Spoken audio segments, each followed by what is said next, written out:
अरे यार, मेरा तो यूरिक एसिड ही बढ़ गया है। अब मुझे अपनी सारी फेवरेट चीज़ें जैसे पालक, मशरूम, टमाटर, दूध सब छोड़ना पड़ जाएगा। मैं क्या ही खाऊंगा? कैसे मैं सिंपल सादा उबला खाना खा के अब अपना गुजारा करूंगा? क्या ऐसे ही कुछ सवाल आपके भी हैं? क्या आपका भी यूरिक एसिड बढ़ गया है और आप ये सब खाना आपको बंद करना पड़ गया है?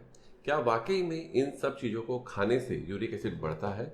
ये सब जानने के लिए वीडियो अंत तक देखें और अंत में ये भी जानें कि आप कैसे बिना दवाई खाए, एक सिंगल गोली खाए बिना अपना यूरिक एसिड कम कर सकते हैं।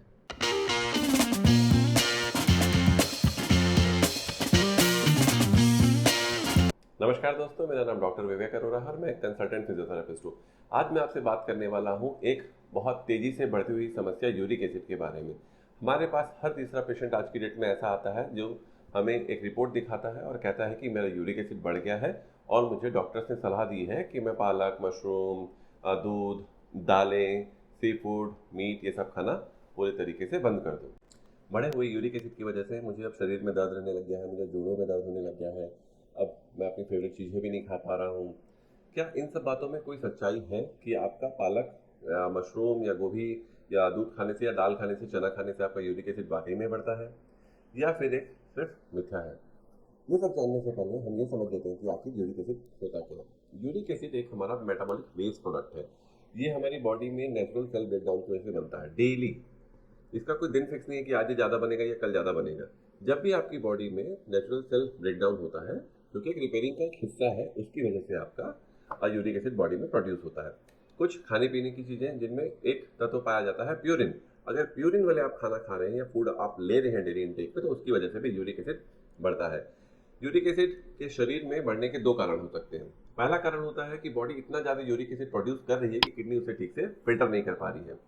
दूसरा कारण ये हो सकता है कि आपकी किडनी ही ठीक से काम नहीं कर रही है और आपका यूरिक एसिड जो है वो बाहर नहीं जा पा रहा है। किडनी काम नहीं करने के भी कई कारण हो सकते हैं कि एक्चुअल आपको कोई किडनी की डिजीज हो गई हो, या फिर आपके शरीर में अधिकतर पानी की कमी रहती हो। ये जो वर्ड मैंने यूज़ किया है कि अधिकतर आपके शरीर में पानी की कमी रहती हो, इसके बारे में बस थोड़ी देर में मैं आपको काफ़ी डिटेल में जानकारी देने वाला हूँ। जैसा कि मैंने आपको बताया कि यूरिक एसिड बॉडी में डेली बनता है, तो जो फीमेल्स में इसकी नॉर्मल मात्रा होती है वो 2 to 6 के बीच में होनी चाहिए और मेल्स में इसकी मात्रा जो है वो 3 to 7 के बीच में होती है। फीमेल्स के लिए 6.5 से ऊपर मतलब हाइपरयूरिसेमिया है, मतलब यूरिक एसिड बॉडी में ज़्यादा हो चुका है, और मेल्स के लिए 7.5 से ऊपर मतलब हाइपरयूरिसेमिया अब डेवलप हो चुका है। अब हम यूरिक एसिड की इतनी ज़्यादा बात कर रहे हैं, इतनी ज़्यादा इन्फॉर्मेशन यूरिक एसिड की पास हो रही है इंटरनेट पे, गूगल में या यूट्यूब में, तो आखिर यूरिक एसिड से प्रॉब्लम क्या खड़ी होती है? यूरिक एसिड बेसिकली ना छोटे क्रिस्टल्स होते हैं, बहुत ही माइन्यूट से क्रिस्टल्स होते हैं जो हमारे जॉइंट्स में जाके जम जाते हैं। तो जब ये उन जॉइंट्स में जाके जमते हैं, तो जो जॉइंट्स के ऊपर की जो कार्टिलेज है, जो सतह है, उसको जाके ये खुरदुरा बना देते हैं। तो जब जॉइंट के जो दो हिस्से हैं वो एक दूसरे से मूवमेंट के समय पर रगड़ते हैं, तो ये उस कार्टिलेज को डैमेज कर देता है, जिसकी वजह से एक टाइप का गठियावाद डेवलप हो जाता है, जिसे गाउटी अर्थराइटिस कहते हैं। मोस्ट कॉमनली इसकी जो शुरुआत है वो पैर के अंगूठे से होती है। कई लोगों को मैंने देखा है कि बोलते हैं कि हमें बॉडी एक हो रहा है, हमारा यूरिक एसिड 8 है। इस बात को अच्छे से समझिए कि हर दर्द का कारण यूरिक एसिड नहीं होता है। अगर आपको बॉडी एक हो रहा है और आपका यूरिक एसिड 10 भी है, तो वो उसका आपका बॉडी एक का कारण नहीं है। अगर आपको कोई जॉइंट पेन हो रहा है, स्पेसिफिकली स्मॉल जॉइंट पेन, पैर के अंगूठे हो गए, और बहुत एडवांस केसेस में बहुत ज़्यादा यूरिक एसिड बहुत ज़्यादा लंबे समय से बढ़ा हुआ है, तो नी में भी आपको थोड़ा पेन हो सकता है, बट इसकी मोस्ट कॉमनली शुरुआत होती है आपके पैर के अंगूठे से। कई पेशेंट ऐसे आते हैं, बोलते हैं कि रात को हम एकदम ठीक सोए थे और सुबह उठे तो देखे हमारा पैर का अंगूठा एकदम सूज गया और काफ़ी दर्द हो रहा, चलने में भी काफ़ी दिक्कत हो रही है। इसे कहते हैं एक्यूट गाउटी अर्थराइटिस। इसका ट्रीटमेंट बहुत सिंपल है, परेशान होने की आवश्यकता नहीं है इसके लिए भी। एनीवे, अभी ये इस वीडियो का मुद्दा नहीं है। अब हम बात करते हैं कि हमें यूरिक एसिड में, अगर आपका यूरिक एसिड बढ़ चुका है तो हमें क्या क्या नहीं खाना चाहिए, क्या खाना चाहिए और क्या कॉमन मिथ्स इस यूरिक एसिड के साथ जुड़े हैं, बस मैं आपको थोड़ी देर में बताता हूँ। तो सबसे पहला जो हमें वो खाना जो छोड़ना है, नहीं कहूँगा मैं, मॉडिफिकेशन करना है, वो है आपका सी फूड। चाहे वो फिश हो, चाहे वो लॉबस्टर हो, चाहे वो क्रैब्स हो, इनकी क्वांटिटी को आपको कम करना होगा। अगर आप इन्हें खाने की तरह खाएंगे तो आपको कभी भी कोई प्रॉब्लम नहीं होगी। बहुत सारे लोग क्या कहते हैं कि सी फूड को बंद कर दो, सी फूड को बंद कर दो। आपको ऐसा कुछ भी नहीं करना है। अगर आपका यूरिक एसिड बढ़ा हुआ है तो आपको सी फूड की मात्रा को लिमिटेड कर देना है। हफ्ते में 2 बार से ज़्यादा आप नॉनवेज बिल्कुल भी ना लें और थोड़े से स्मॉल पोर्शंस में लें। बहुत ज़्यादा अगर आप लेंगे तो डेफिनेटली आपका ये यूरिक एसिड बढ़ाएगा, बहुत ज़्यादा फ्रीक्वेंसी में लेंगे तो भी आपके सी फूड जो है यूरिक एसिड को काफ़ी बढ़ाएगा। और अगर आपका यूरिक एसिड बहुत हाई जा चुका है, 9 के ऊपर चला गया है या 10 के भी पार चला गया है, तो कुछ टाइम के लिए आप सी फूड को पूरे तरीके से बंद कर दें। अगला जो प्रोडक्ट आता है वो है मीट, स्पेसिफिकली जो रेड मीट है। रेड मीट खाने से काफ़ी ज़्यादा यूरिक एसिड बढ़ता है। अगर आपका यूरिक एसिड अभी बढ़ रहा है या ऑलरेडी बढ़ चुका है तो रेड मीट को, इनफैक्ट नॉनवेज को आप फिलहाल पूरी तरह से बंद कर दें, वो आपकी सेहत के लिए काफ़ी अच्छा होगा। अब इसके बाद जो खाना आपको पूर्णतः बंद करना है वो है अल्कोहल। अल्कोहल की वजह से यूरिक एसिड बहुत ज़्यादा तेजी से बढ़ता है। जैसा कि मैंने आपको बताया कि यूरिक एसिड एक क्लियरेंस की प्रॉब्लम है, बॉडी में यूरिक एसिड बन रहा है बट किडनी किसी भी रीजन से उसको क्लियर नहीं कर पा रही है। जब भी हम अल्कोहल लेते हैं तो उसकी वजह से शरीर में डिहाइड्रेशन हो जाता है। डिहाइड्रेशन मतलब पानी की कमी। पानी की कमी की वजह से किडनी जो है इफेक्टिवली आपकी यूरिक एसिड को फिल्टर नहीं कर पाती है। इसलिए अगर आपका यूरिक एसिड बढ़ रहा है या बढ़ चुका है तो आपको अल्कोहल पूरे तरीके से अवॉइड करना चाहिए। अगला जो फूड आपको इस श्रृंखला में छोड़ना है वो है जितने भी बेवरेजेस हैं, एडिटेड बेवरेजेस मतलब कोल्ड ड्रिंक्स, सोडा, ये सब आप पूरी तरीके से अवॉइड करें। इनमें डायरेक्टली प्यूरिन नहीं होता है, लेकिन इनमें जो हाई क्वांटिटी ऑफ शुगर होती है और जो हाई क्वांटिटी ऑफ कैफीन होता है ये भी आपको डिहाइड्रेट करता है। इसी डिहाइड्रेशन की वजह से जो है बॉडी इफेक्टिवली आपके यूरिक एसिड को क्लियर नहीं कर पाती है। जितने भी पैक्ड फूड्स हैं, चाहे वो चिप्स के पैकेट्स हो, चाहे वो बिस्किट के पैकेट्स हो, चाहे वो टेट्रा पैक वाले जूसेस हो, इन्हें भी हाई यूरिक एसिड में आपको अवॉइड करना है। या फिर आपकी बॉडी की टेंडेंसी है यूरिक एसिड को बढ़ने की टेंडेंसी है अगर, तो आप इन सब फूड्स को अवॉइड करें। जितना भी रिफाइंड कार्बोहाइड्रेट है मतलब मैदा, मैदे से बनी चीज़ें, ब्रेड, बिस्किट, कुकीज़, ये सब भी आपको हाई यूरिक एसिड में पूरी तरीके से अवॉइड करनी चाहिए। आइए अब चलते हैं एक बहुत कॉमन से सवाल की तरफ कि क्या हम पालक या फिर दूध या मशरूम या टमाटर या दालें हाई यूरिक एसिड में खा सकते हैं कि नहीं?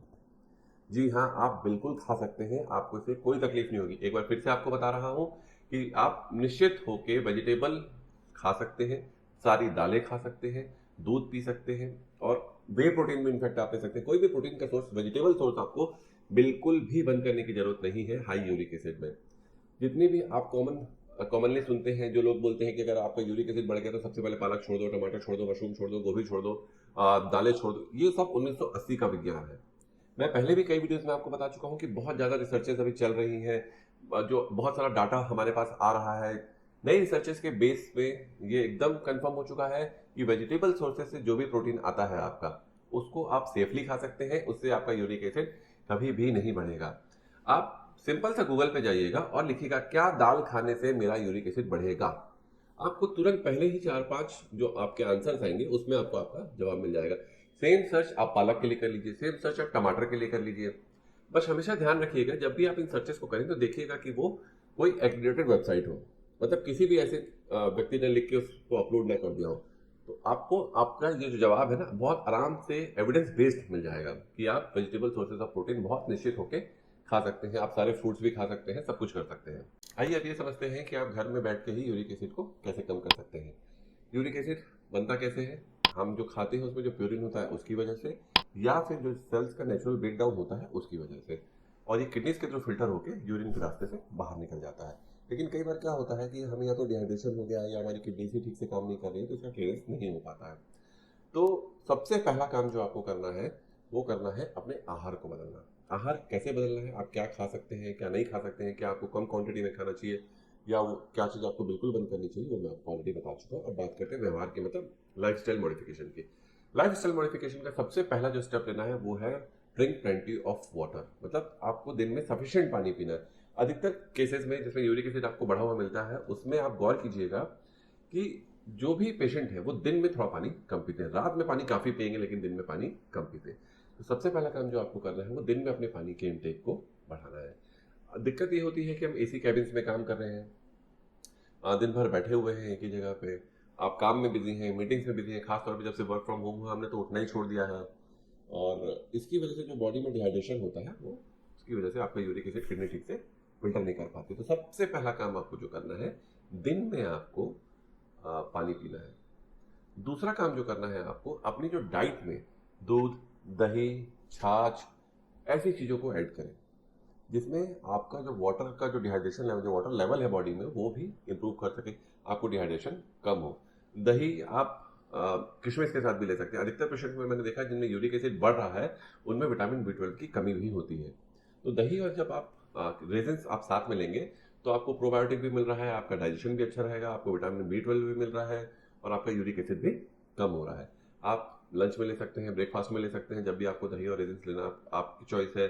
छाछ आप सुबह ब्रेकफास्ट में ले सकते हैं, दोपहर में लंच के बाद ले सकते हैं, या फिर आप रात को भी खाने के बाद छाछ ले सकते हैं। छाछ काफी सेफ आइटम रहता है। हल्दी दूध चालू कीजिए। हल्दी दूध का एक सबको फायदा, हिंदुस्तान में सबको पता है कि इसका फायदा, सबसे बड़ा फायदा जो है वो है ये सूजन को कम करता है। अगर आपका यूरिक एसिड काफी बढ़ गया है और आपके जॉइंट्स में जाके क्रिस्टलाइजेशन हो रहा है और आपको हल्का हल्का पेन स्मॉल जॉइंट्स में खासतौर पे हो रहा है, तो हल्दी दूध से आपको काफी ज्यादा फायदा पहुंचेगा। अगला जो काम करना है वो है आपको अपनी सिटिंग हैबिट्स को चेंज करना होगा। हर 30 मिनट सिटिंग के बाद आपको 3 मिनट के लिए खड़े होना है। अगर आप 60 मिनट्स बैठे हैं तो आपको 6 मिनट खड़े होना है। लेकिन ऐसा नहीं कि आप सोच रहे हैं कि मैं 2 घंटा मतलब 120 मिनट बैठा हूं, उसके बाद आराम से 12-15 मिनट खड़े हो गए। आपको ऐसा कुछ भी नहीं करना। मिनिमम जो रहता है वो रहता है आपको 30 मिनट्स के बाद 3 मिनट्स के लिए खड़ा होना है। या फिर मैक्सिमम साइड में जाना चाहते हैं, अगर आपका काम ऐसा है कि आप हर 30 मिनट में नहीं उठ सकते हैं, तो 60 मिनट तक बैठने के बाद 5 से 6 मिनट आप थोड़ा सा वॉक कीजिए, थोड़ा सा ऑफिस स्ट्रेचेस कीजिए। इससे बॉडी में जो ऑक्सीजनेटेड ब्लड है इसका सर्कुलेशन बढ़ता रहेगा। इससे आपको थोड़ी सी पानी का भी होगा कि आप उठे तो चलिए पानी पी लेते हैं थोड़ा सा, इससे आपका डिहाइड्रेशन भी कम होगा और इससे आपका यूरिक एसिड कम होगा। दिन में कम से कम 1 फ्लोर चढ़ने की आदत डालिए। इससे भी आपका जो ब्लड सर्कुलेशन है वो इंप्रूव होगा, आपकी मसल्स एक्टिव रहेंगी, आपके जॉइंट्स जो है वो प्रॉपर मूव करेंगे। जब भी जॉइंट्स प्रॉपर मूव करते हैं तो उनका जो न्यूट्रिशन है, जो साइनोवियल फ्लूइड से जो न्यूट्रिशन आता है वो इंप्रूव करता है। अधिकतर केसेस में आप अगर उल्टा सीधा बैठ के लेट के अपना काम कर रहे हैं तो जॉइंट्स तो मूव हो नहीं रहे, तो उनको प्रॉपर न्यूट्रिशन नहीं मिल पाता, जिसकी वजह से यूरिक एसिड का डैमेज ब्राउन जॉइंट्स में ज़्यादा होने लगता है। इसलिए आप कम से कम दिन में 1 फ्लोर चढ़ने की आदत डालें। रेगुलर थोड़ा सा एक्सरसाइज करें। स्ट्रेंथ ट्रेनिंग अगर हफ्ते में आप 2 बार कर ले रहे हैं, अगर आपका टारगेट सिर्फ यूरिक एसिड को मैनेज करना है और साथ में जो उससे डैमेज हो रहा है उसको रोकना है, तो स्ट्रेंथ ट्रेनिंग आपकी हफ्ते में 2 बार बहुत ही सफिशिएंट है। होप आप सबको ये वीडियो बहुत अच्छा लगा होगा। अगर आपके कोई क्वेश्चन है यूरिक एसिड से संबंधित तो आप मुझसे कमेंट सेक्शन में उन्हें लिख के पूछ सकते हैं। अगर आपको ये वीडियो पसंद आया हो तो इसे लाइक जरूर करें, साथ ही चैनल को सब्सक्राइब करना ना भूलें ताकि आगे आने वाले वीडियोस को आप बिल्कुल भी मिस ना करें।